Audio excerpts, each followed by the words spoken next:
Hey, BassGeek here, and today we're going to talk about why you shouldn't put down your lipless crankbait after fall's over.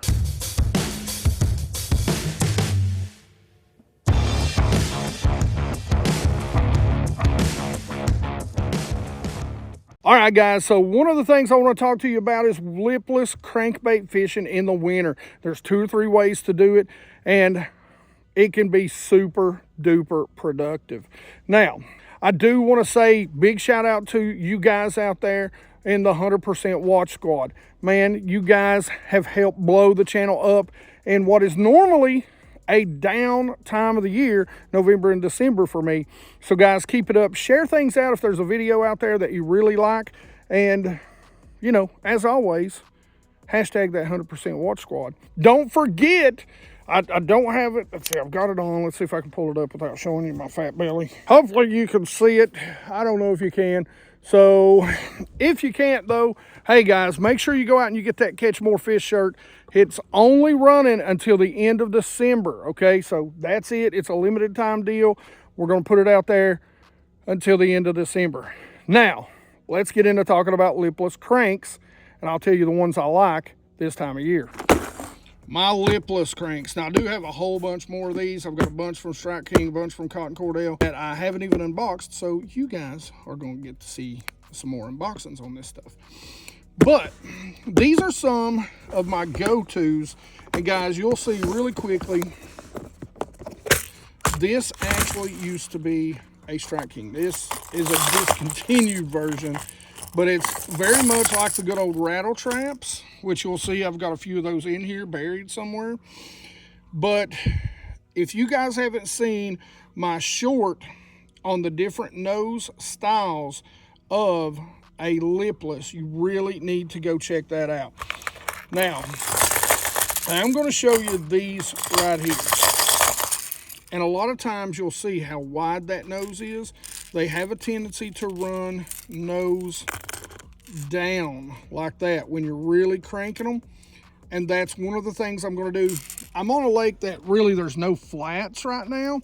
So this little bait isn't going to, I'm not really going to get to show you how to power fish it through, but we will at least talk about it. And this is the Okuma. Now this is the Okuma Heavy. This is actually a 3/4 ounce weighted bait in a 1/2 ounce body. I love these, and I have a very specific use for them. But a good all-around bait is always going to be the red-eye shad. Again, the red-eye shad, you've got that big wide nose, and you can tell if you find this bad boy right here, he's done some bumping and grinding on the bottom. But there is a couple of specific retrieves that I do in the wintertime with these baits. Now, again, generally, I'm using these style baits in the wintertime because when they fall, you want a bait that is going to fall straight down. I think Spro has one that will literally fall like this and sit horizontally, like rest on the bottom like this. So I haven't got to pick any of those up yet, but make sure you do. So let's talk about why these are a good all around, and let's talk about the retrieves. But first, let's talk about rod, reel, line setup. Now, I know a lot of guys have gone to a softer tip rod. That's great if you're not around a lot of grass. Me, I just prefer a little stiffer rod. I've been fishing long enough. I generally don't overpower a fish, but I do have one. If I am fishing around grass, you've got to have a rod that is stiff enough to rip it free of the grass. You can get away with doing that still, especially if you're on the Tennessee River, you're down toward Alabama, Chickamauga. This is a great way to go catch some big fish. It's not what I'm going to talk about today because I don't fish a lot of grass. So I want to tell you guys kind of how I fish this time of year. And there's really 2 retrieves for me. Well, 3. And one of them is going to be late fall, early winter. and then it's done. But rod reel line setup, we are going to go, this is an Okuma.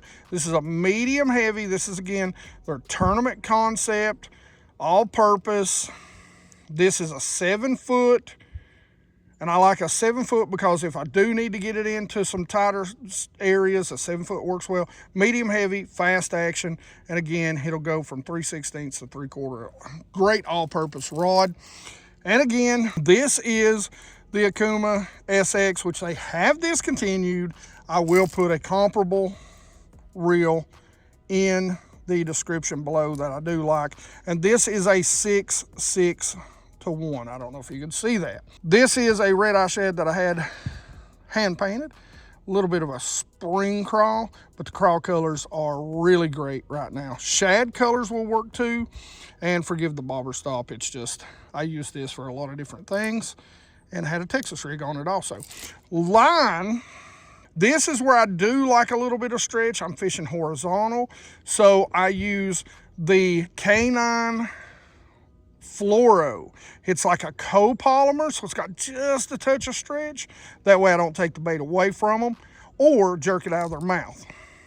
Now, let me show you how I fish it. So one of the ways I'm going to fish this, and this is a great way to do it during the spring. I don't have a lot of luck, but early in the winter is just coming out here and fishing it right over top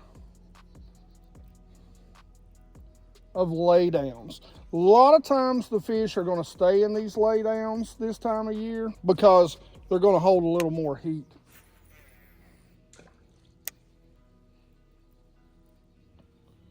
I'll kind of let them fall and just kind of jig it around. Just kind of work it down the laydowns. See if I can't call one that's a little active up and out of the water. Sometimes that tends to work. But now, my go-to winter tactics are these. So number one, I'm going to look for rock, especially if I'm fishing middle of the winter on in a crayfish pattern. I'm going to look for rock that's going to be getting sun all day long. And I'm going to make a cast.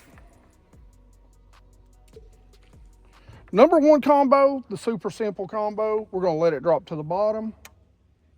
And we're going to fish it almost like a blade bait.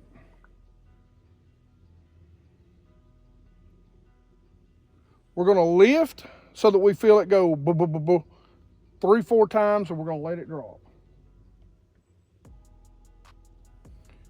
That's the whole retrieve. Now, the one thing that I left out, and I told you I wouldn't really be able to show you, might be able to show you a little bit right here because there's a row bed really shallow, is the burn. If you have a massive flat, one of the things that you want to do, cast up and just burn it. Let the nose grind, hit every little stump, rock, anything you can bump it against. And I'm talking, this is super shallow when they're still feeding. This is my go-to winter technique. And it's really a target fishing technique.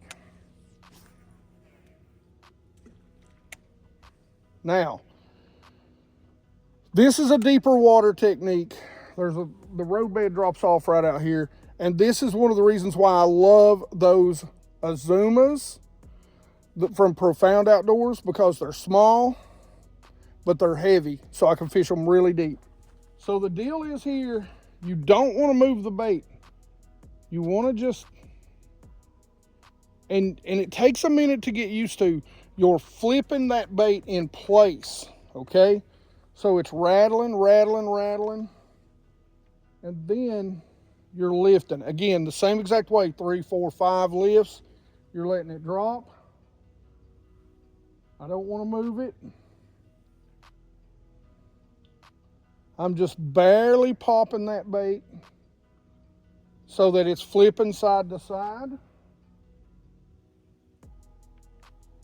And then I'm lifting 4 or 5 vibrations. What that does is it really calls the fish over to it. Sometimes I'll pop it 2, 3 times, just let it sit there. Pop it 2, 3 times, then reel down, and lift. Again, the huge key to this is not to move the bait. So pay very close attention to your line. Is it coming toward you?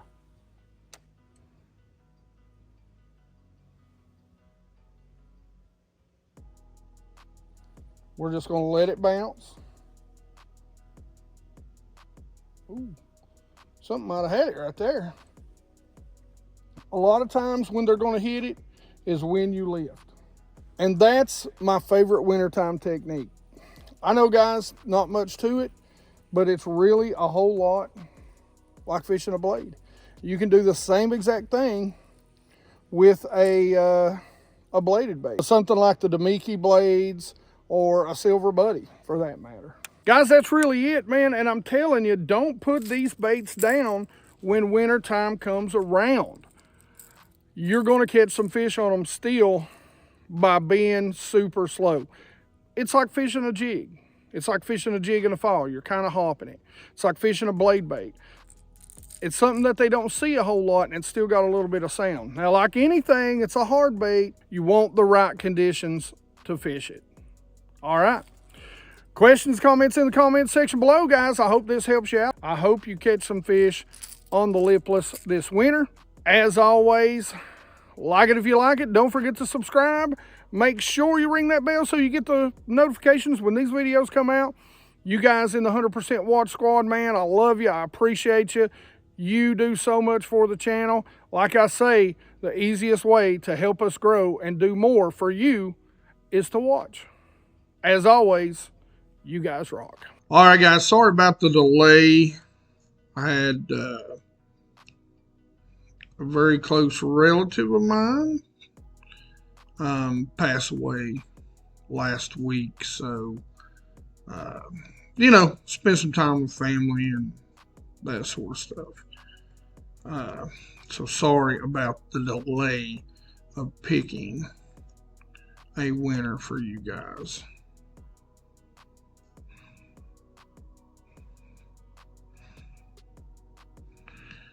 All right.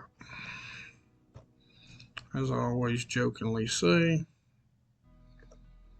got to do math now. Great turnout on this video. I appreciate the heck out of you guys. 403 comments. This video did very, very well. I appreciate the heck out of it. All right, let's see who won this box.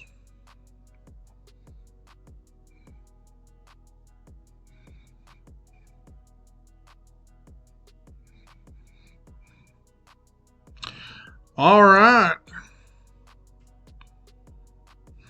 I'm going to say that's the Eel Tony, or that's Theo Tony. Either way, you won, brother. You set it tight line, and you know, use it for stripers. I see a nice big striper right there. I think it's a striper in your picture. So what I will do is I will reach out to you, and then you can just shoot me an email, bassgeek.biteme@gmail.com. Congratulations, man.